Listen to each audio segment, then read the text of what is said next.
Each year in the United Kingdom, according to the UK government's own figures, nearly 3 million animals are poisoned, surgically injured, driven insane, burnt, irradiated, starved, electrocuted, and kept in solitary confinement for long periods of time in experiments which most people would have trouble conceiving. Animals are used in this manner by the pharmaceutical and chemical industries, universities and private research institutions, and by the military in the testing of new weapons, be they conventional, nuclear, or biological. Although the vast majority of animals used are rats and mice, monkeys, cats, dogs, birds, fish, horses, farm animals, and many other species are routinely used. This is the secret world of vivisection, a term which literally means the cutting of live animals, but which today generally applies to all experiments on living animals. Animals are used in research purportedly to help find cures or treatments for human diseases or to provide assurances of safety in the testing of drugs, household or industrial chemicals, cosmetics, or other substances that might potentially be a hazard to human health. It is a massive worldwide industry involving the deaths of countless millions of animals each year.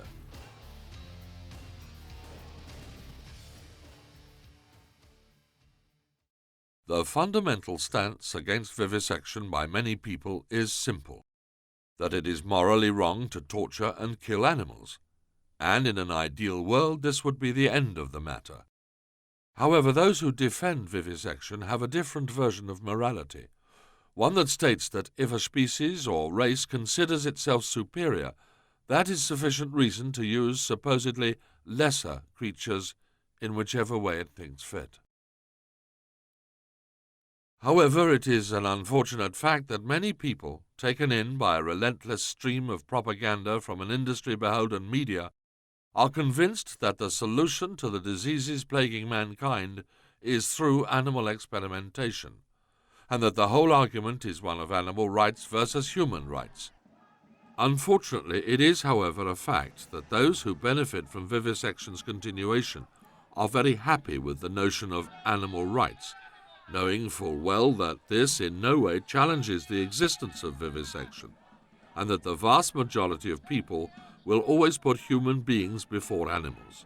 Indeed, it's common to hear the defenders of vivisection ask, which is it to be, the health of these sick babies, or the lives of a few dirty lab rats? And this, for most people, is the end of the discussion. The genuine anti-vivisection movement, however, refuses to get caught up in this endless moral debate, knowing full well that there are sound scientific, medical, environmental, and economic arguments against vivisection, arguments that, if made common knowledge, would swiftly bring about its total abolition. It also refuses to get caught up in any discussions about alternatives to animal experiments. There can never be any alternative to something as fundamentally useless and misleading as vivisection. The only true alternative is the total abolition of vivisection and its replacement with genuine research methods that in no way can be compared to the sham of animal experimentation. That vivisection has been able to survive for over 100 years and has grown into the massive industry that it is today is due to two essential factors: secrecy and deception. If vivisection is such a beneficial, humane practice as we are constantly assured it is, and performed by caring individuals whose motives are purely altruistic, why is the practice surrounded by this wall of secrecy and deception, which ensures that most people are deliberately left unaware of what happens in their name and often with their money? Those opposed to vivisection are often accused of being opposed to medical progress.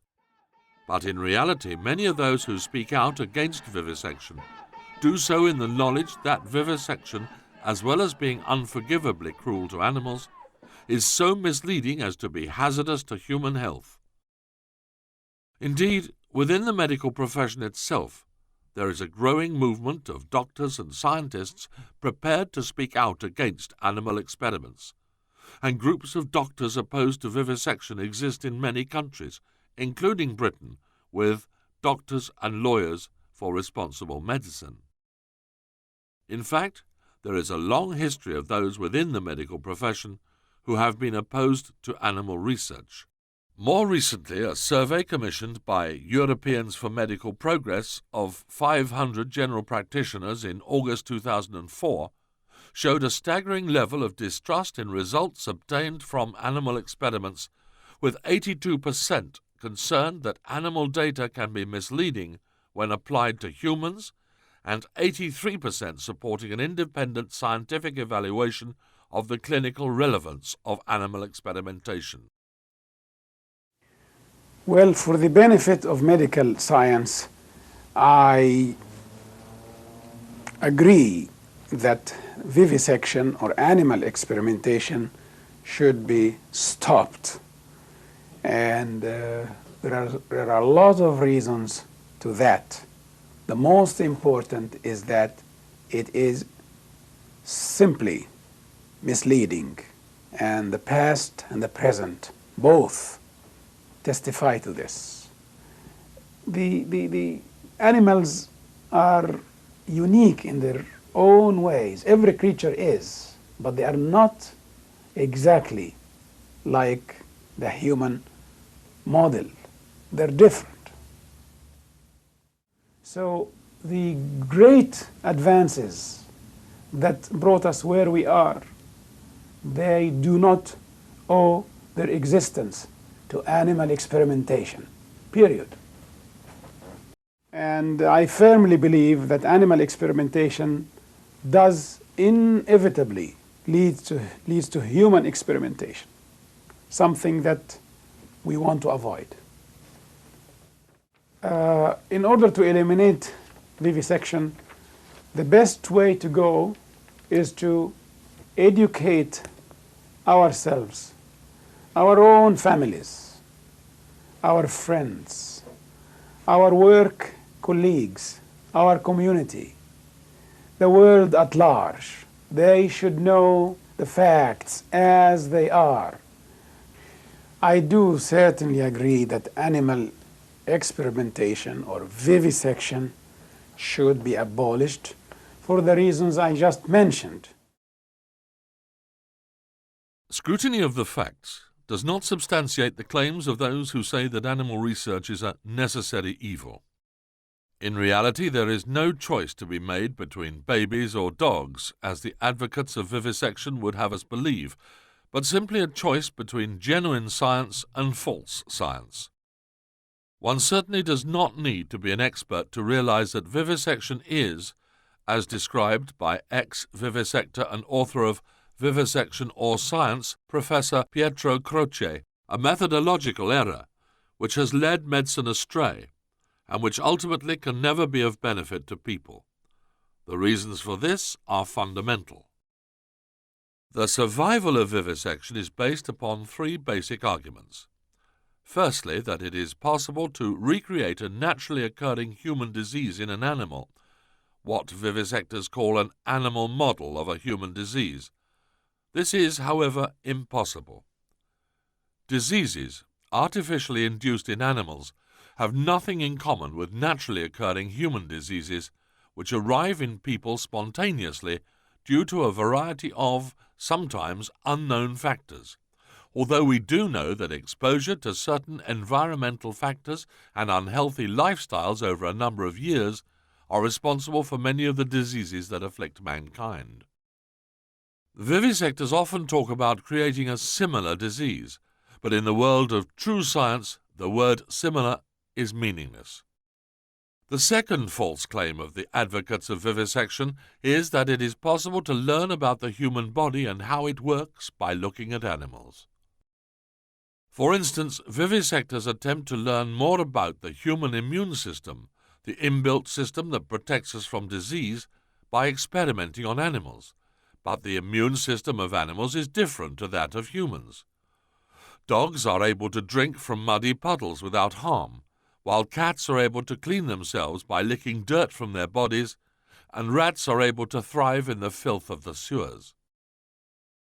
But not only is the human immune system different from animals, so is the human cardiovascular system.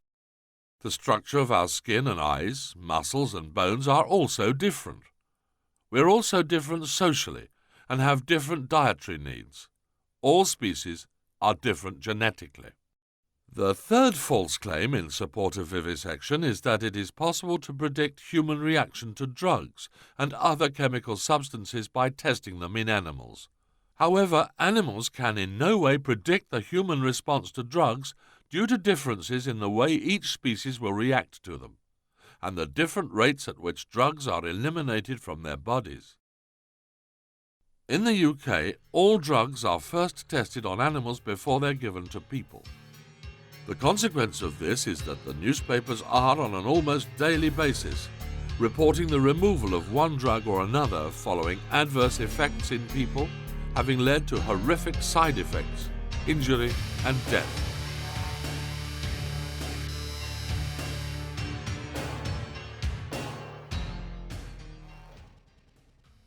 In 2004 it was reported in the press that prescribed drugs were the cause of 10,000 deaths in the UK each year, and in 2006 that as many as 250,000 people in Britain are hospitalised annually because of prescribed drugs at a cost of some £466 million. Needless to say, all these drugs will have undergone extensive animal testing. It has also been reported in highly regarded publications such as the British Medical Journal, the Journal of the American Medical Association, and New Scientist that prescribed animal safety-tested drugs are the third and fourth biggest cause of death in the United States and UK respectively. One of the most recent examples of animal-tested drugs that have gone on to cause damage to human health is Vioxx. Manufactured by drug company Merck & Co. and prescribed for the treatment of arthritis and other conditions, it was shown to be both beneficial and safe in animal tests, and yet went on to being suspected of causing as many as 140,000 strokes and heart attacks in human beings before being withdrawn. However, there have been many other drugs which have been found safe in animal tests and have subsequently killed and injured people. And some studies have shown that the figure of 10,000 deaths each year from prescribed drugs in the UK could in fact be much higher. One can only guess at the number of people who have needlessly died and will continue to die due to this reliance upon the false methodology of vivisection. In 2006, there was widespread news coverage of the 6 men who suffered multiple organ failure in the testing of a new drug, TGN 1412. This had been tested on rats and monkeys and found safe in doses 100 times greater than those eventually given to the human volunteers. Of course, the very fact that drugs must go on to clinical trials after the animal studies is proof in itself that animal testing is no guarantee of safety, and that ultimately human beings are the real guinea pig. In fact, the whole purpose of the safety testing of drugs and other chemicals on animals is to provide an alibi when they go on to kill and damage human beings. Then it can be said that all the required safety testing has been done, thus ensuring drug companies do not face criminal charges. Animal testing is done for legal reasons and not for safety reasons, and this is proven by the fact that substances shown to be hazardous to animals still find their way onto the market. The reason for this is simple. Animal tests are meaningless in regards to human health. Animals do react differently to humans and indeed to other animals to drugs and other substances. Not only that, but there can be huge differences in the way members of the same species react to a substance depending upon age and sex. What might be safe for a mature adult might be dangerous for a child, whilst that which is safe for men might well be dangerous to women. How much, then, must the differences be in the reaction to drugs between members of different species? Says Professor Crochet, The amanita mushroom, which is deadly to human beings, is a delicacy for rabbits. Lemons, when fed to cats, will kill them, as will the common aspirin. Prussic acid, the mere smell of which can kill a human, is a fine aperitif for toads and sheep. Strychnine has no effect at all on guinea pigs, chickens, or monkeys. Arsenic, a favourite among murderers, can be tolerated in considerable quantities by sheep. And whilst vitamin C is essential for humans, removed from the diet of dogs, cats, or rats, they will nevertheless remain healthy, as their organisms produce their own vitamin C. The list is endless. In the late 50s and early 60s, 10,000 babies were born with birth defects. Responsible for this catastrophe was the drug thalidomide, prescribed for women in the early stages of morning sickness and tested for safety on animals. As reports of malformations began to pile up, vivisectors went back into the laboratory in an attempt at reproducing the malformations in mice. The results were negative, and assurances of the drug's safety were sent to thousands of doctors. Only when it was no longer possible to doubt the drug's true nature in humans was it taken off the market. During the lengthy civil trial of the drug's manufacturers in 1970, numerous court witnesses, all animal experimenters, stated under oath that the results of animal experiments are never valid for human beings. In fact, the manufacturers avoided criminal charges because of this defense, that the results of such experiments are worthless, the very argument that should put paid to all animal experiments once and for all. One of these experts at the trial was the Nobel Prize winner Sir Ernst Boris Chain, who co-discovered the antibacterial effects of penicillin. According to the court records on 2 February 1970, he stated, "No animal experiment with a medicament, even if it is tested on several animal species, including primates, under all conceivable conditions, can give any guarantee that the medicament tested in this way will behave the same in humans, because in many respects the human is not the same as the animal." Pro-vivisectionists have used the thalidomide tragedy as proof that more animal testing is required, as testing for birth defects was not mandatory prior to thalidomide. However, the truth of the matter is that animal experiments actually delayed the recall of the drug, and that subsequent animal testing has shown it to be almost impossible to induce these malformations in laboratory animals, including various strains of mice, rabbits, dogs, hamsters, primates, cats, armadillos, guinea pigs, swine, and ferrets. Only in one or two certain rare breeds of rabbit, and occasionally primates, were malformations induced, and only then when the drug was given in massive doses. It never ceases to amaze me that people try to argue that more animal experiments would have prevented thalidomide. It wouldn't have. Here's what happened. Many babies got born like me. They started doing loads of tests on many different species, almost none of which suffered the ill effects of the drugs seen in humans. Eventually they discovered that New Zealand white rabbits also gave birth to deformed offspring, but only when they were given ridiculously large amounts of the drug. So it would have come onto the market anyway, even if they'd known about the New Zealand white rabbits, because a vast majority of the species had no ill effects from the drug.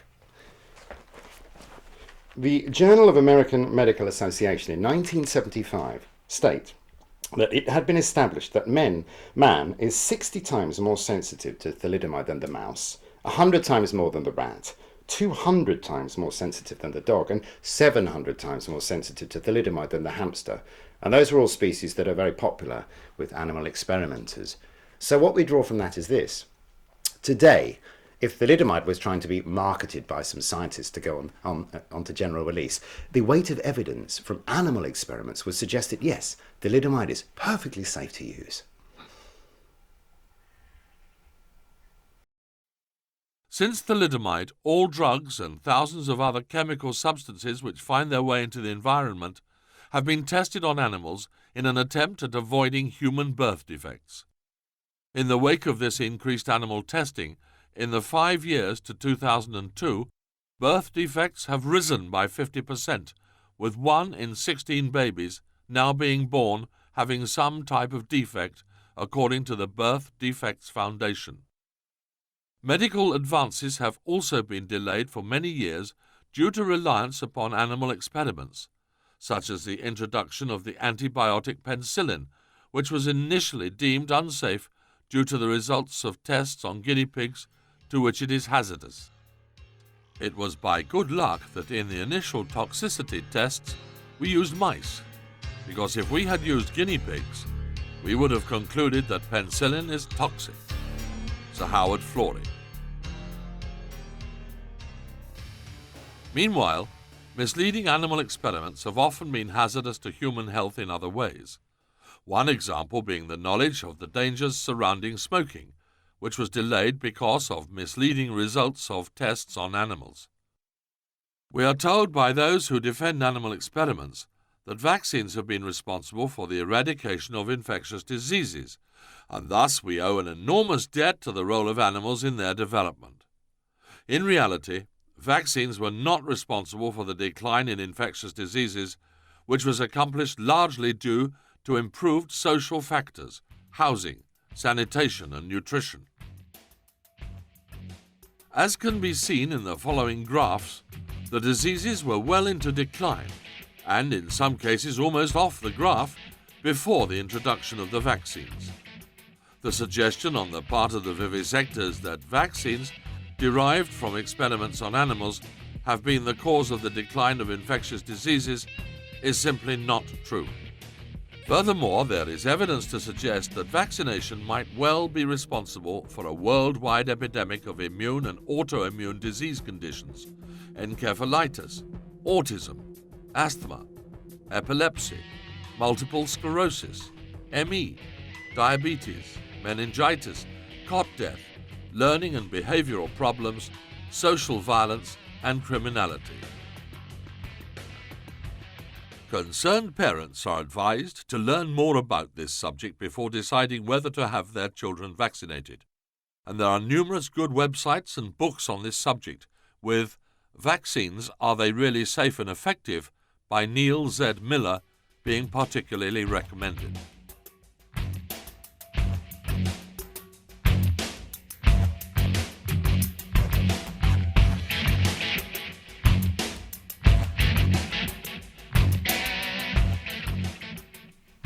When it comes to animal experimentation and diabetes research, the key thing to remember is the golden rule of vivisection, that no results from animal experiments can ever be reliably transferred to human beings. There are too many unpredictable physiological differences. Now, when Banting and Best did their horrendously cruel dog experiments in the early 1920s, they succeeded in producing a form of insulin that was actually harmful to the first human patient who tried it, a 14-year-old boy called Leonard Thompson. That injury to that patient had not been predicted by the animal experiments. In fact, the basic foundational knowledge regarding diabetes was established through the study of human beings, not animals. Animal experimentation can never give reliable, dependable results for application to human health research. It couldn't do so 100 years ago, and it cannot do so today. The practice is morally and medically bankrupt. It should be stopped, and stopped now. Research into AIDS is responsible for the death of many thousands of laboratory animals, including countless primates. However, it has been a total impossibility to infect chimpanzees, our closest relative, with HIV, the virus said to be the cause of AIDS, and the search for a cure for this disease has been a costly, futile business. Furthermore, there is a strong body of evidence suggesting there is in fact no one single cause of AIDS, that there is no proof of any single virus responsible existing, and that in reality a whole host of different diseases and factors combined are the cause. Clearly something which would be of no interest to those involved in the multi-billion-pound search for an AIDS vaccine. But it is not just pharmaceutical drugs which are damaging human health. Hundreds of thousands of combinations of medical, industrial, military and agricultural synthetic toxins are in the air, ground, water and food, killing and poisoning people, animals and the environment alike. Many of these chemicals reached the market through fraudulent tests of safety and efficiency on animals. Vivisection is, literally, costing us the earth.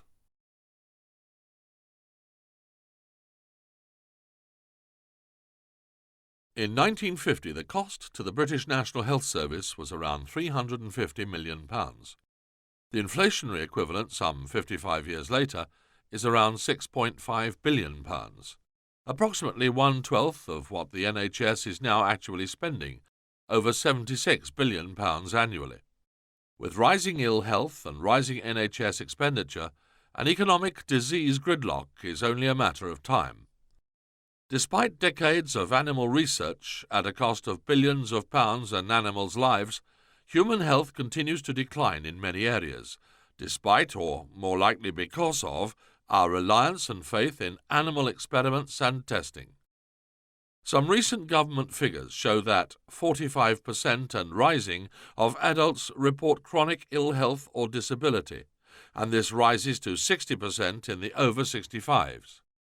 1 in 6 children under 5, 1 in 5 5 to 16-year-old, a quarter of people aged 16 to 44. In total, around 1/2 of the population now have a long-standing illness. Conditions include cancer, diabetes, arthritis, allergies, breathing problems, digestive disorders, mental illness, heart disease, and many, many more. Indeed, we now have well over 30,000 and rising diseases. Meanwhile, some 1 billion UK NHS prescriptions per year are now being given out, with 22 million people on repeat prescriptions. Since America's war on cancer in the 1970s, based largely on animal research, the disease has rocketed. In the Western world, it now afflicts 40% of the population, with the World Health Organization predicting that cancer is likely to increase by up to 50% worldwide by 2020. In the 1970s, the Houston Null analysis of the cancer situation concluded with the statement that a solution to cancer would mean the termination of research programs, the obsolescence of skills, the end of dreams of personal glory. Triumph over cancer would dry up contributions to self-perpetuating charities. It would mortally threaten the present clinical establishment by rendering obsolete the expensive surgical, radiological, and chemotherapeutic treatments in which so much money, training, and equipment is invested. And in regards to therapies not resorting to conventional methods of treatment, the new therapy must be disbelieved, denied, discouraged, and disallowed at all costs, regardless of actual testing results, and preferably without any testing at all. Before they merged and started trading as Cancer Research UK, the Imperial Cancer Research Fund and the Cancer Research Campaign had around 170 years of fundraising between them. When they started, cancer was a rare disease. The cancer plague has risen parallel with the environmental deluge of synthetics. Thousands of medical, industrial, military, agricultural chemicals which have all appeared onto the market through the same channel, safety tests on animals. Worldwide, man, woman, child, bird, fish, cat, dog, rivers, lakes, trees, areas of the planet are being killed, damaged by this deluge. The Imperial Cancer Research Fund issued a statement. One of the biggest myths in recent years is that there is a cancer epidemic caused by exposure to radiation, pollution, pesticides and food additives. Only last week, yet another research body pointed the finger at a group of chemicals as being cancer causative. Immediately, Cancer Research UK leapt in to defend. Why? The fact that no genuine cancer research organisation would go out of its way to protect these industries is completely lost on the celebrity supporters, the Cycle for Life and Race for Life disciples, and the other well-meaning people shaking tubs in the street. The fact is that cancer is one of the world's largest money spinners. It is inextricably linked with the world's #1 petrochemicals. They have a very close, symbiotic, mutually supportive relationship. In cancer research, a previously healthy but frightened rodent, rabbit, dog, cat, whatever, is subject to various procedures which produce artificial tumours. These tumours have nothing whatsoever to spontaneously occurring human cancer. They then proceed to suppress or remove these tumours with petrochemical synthetics, and they will tell you with a perfectly straight face that this nonsense is cancer research. According to Dr. Erwin Debros, PhD, former Director of Biostatistics at Russell Park Memorial, from a scientific standpoint, animal model systems in cancer research have been a total failure. They not only kill animals, they also kill humans. There is no good factual evidence to show that the use of animals in cancer research has led to the prevention or cure of a single human cancer. In the ancient wisdom, Morley Stainer wrote, "Still the money pours in for cancer research from kind-hearted, well-meaning people. In spite of the fact that the much advertised cures and discoveries invariably turn out year after year to be no cure at all, but rather an aggravation of the trouble. The proof of this being the steady increase of the disease on all sides. Surely there should be some result to show as a partial excuse for the torturing of so many animals. The public still does not realise that nothing is likely to happen, no progress even possible, whilst the research is done on demonstrably wrong lines." The critical point about this quote is that it is from the year 1940. Essentially, the situation is the same as it was 66 years ago, except of course for the massive increase in cancer statistics. Although the causes of most diseases are well known, practically no money is allocated to their prevention, the most obvious and beneficial route to take, except to the drugs, chemical and medical establishments, that is. There is no money to be made from a healthy population. The only direction we can go in if we are to reverse this ever-encroaching tide of disease is through disease prevention, and when health has broken down, by engaging in genuine clinical research methods, truly applicable to human beings and their health problems. This is, of course, the opposite direction to that which we are going now, which relies on the ludicrous attempt at creating artificial sickness in once healthy animals.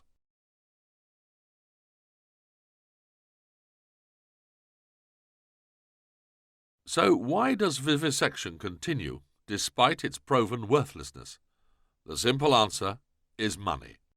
An enormous industry has been built up around animal experimentation, the very survival of which depends on people not knowing the truth. This includes the countless laboratory animal suppliers, hundreds of other companies providing cages, food, bedding, experimental apparatus, water containers, electrodes, scalpels, restraining devices, and animal transportation. Thousands of vivisectors whose interests lie in career advancement through the publication of their papers in the many medical and research journals, as well as the large research grants available, which by and large come from the drugs industry. The many chemical and pharmaceutical corporations whose multi-billion-pound profits are dependent on the unreliability of animal testing. The countless research institutions and universities that benefit financially from the continued use of animals. Many are founded either by drug companies directly or through medical research charities. Some of the UK's most well-known medical charities routinely fund research involving animals. And finally, the biggest benefactor of all, the medical industry itself, whose profits are dependent on a state of no cure. As we have seen, secrecy and deception are essential to the continuation of vivisection. The media has, by and large, been a more than enthusiastic participant in this, with the vivisection industry having been allowed virtually unlimited TV and radio airtime, and unlimited newspaper space to put forward their case, the opposition having been limited to ineffective moral arguments that in no way challenge the countless false claims of the pro-vivisection lobby. The reason for this is understandable. If you watch TV or read newspapers, you'll be only too aware of the countless advertisements run by those whose existence relies upon vivisection.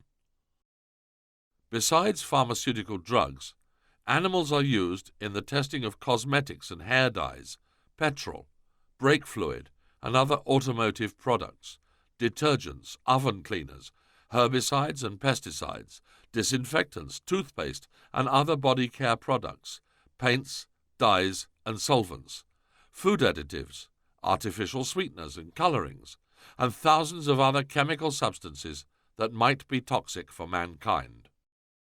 The media relies heavily upon advertising from the chemical, pharmaceutical, and the cosmetic industries, which in turn relies on the false assurances of safety that animal testing brings. However, there might well be further reasons for the media's refusal to reveal the truth about animal experimentation. Some time ago, concerned about the seemingly relentless promotion of vivisection by the BBC, the British Anti-Vivisection Association discovered that there appeared to be a significant number of people with a pro-vivisectionist bias working in one capacity or other for the organisation, amongst them being several people with close ties to the Pro-Vivisectionist Research Defence Society. It was also discovered that Sir Christopher Bland, then chairman of the BBC's Board of Governors, was chairman of the multinational Life Sciences International, manufacturers of equipment for research laboratories, including those engaged in animal research. Sir Christopher and two other LSI bosses shared £6 million, following the sale of LSI to US corporation Thermo Instruments Systems.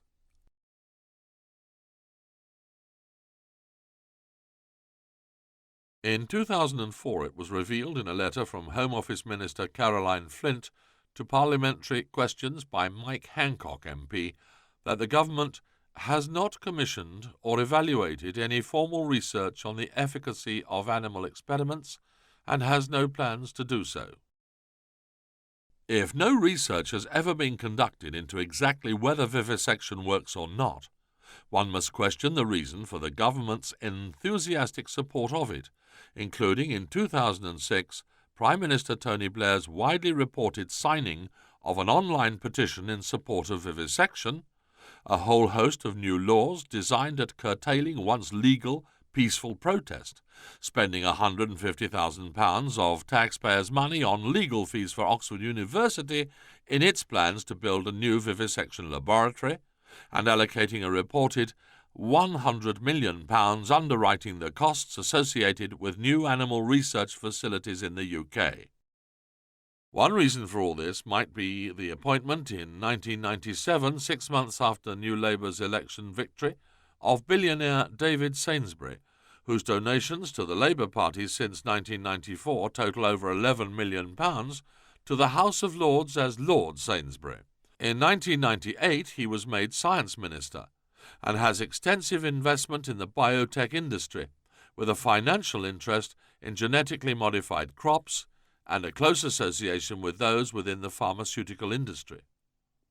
Some years ago, Tony Blair and Lord Sainsbury were both vocal supporters of the then-planned primate laboratory in Cambridge, the latter describing the proposed research there as being of national importance. Several times, calls were made to the proponents of the new laboratory to supply the evidence that animal research has any relevance to human health. None was forthcoming, although unsurprisingly, despite this, the conclusion was still that animal research should continue. Ultimately, permission for the laboratory was refused, but what is revealing is that what should have been a golden opportunity for the advocates of vivisection to present under the public gaze the peer-reviewed, evidence-based arguments for the use of experimental animals with regard to human health and silence the critics once and for all failed to happen. The reason for this is simple. No such evidence exists. Despite such high-profile endorsements of vivisection, at the current time, 2006, over 230 members of Parliament have signed an early-day motion calling upon the government to facilitate an independent and transparent scientific evaluation of the use of animals as surrogate humans in drug safety testing and medical research. The EDM, incidentally, is being contested by pro-vivisectionists who are urging MPs not to sign it. Just what are the vivisectors frightened of?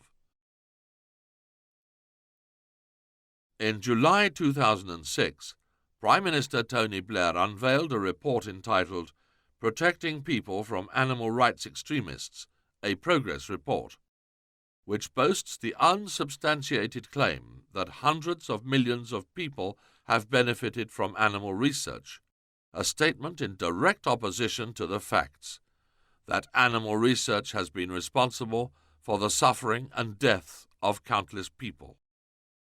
The motive for this blatant disregard for truth is revealed in the report, where it is stated that British pharmaceutical industry exports the previous year were in excess of £12 billion. The report shows the very close relationship between the present UK government and the petrochemical drugs industry, and how the government is doing everything possible to protect this industry with an agenda of trying to eventually outlaw all forms of once legal protest.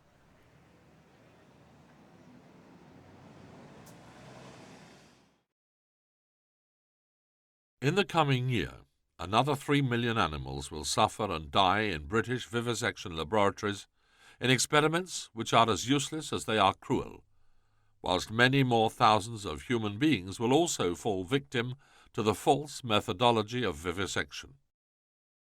You have the power to change the face of medicine forever, where compassion and true science and a real healthcare system will replace the fraudulent practice of animal experimentation.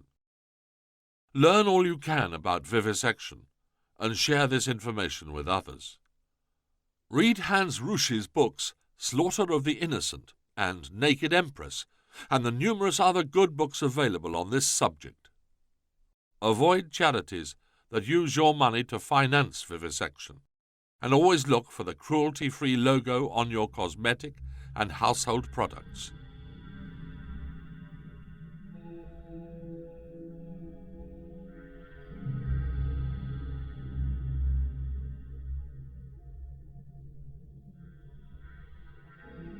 Show this film to as many people as you can. Make sure your Member of Parliament knows that you're demanding the total abolition of vivisection on scientific and medical grounds. Finally, visit the BAVA website for more information on vivisection and further ways in which you can help. Thank you for caring.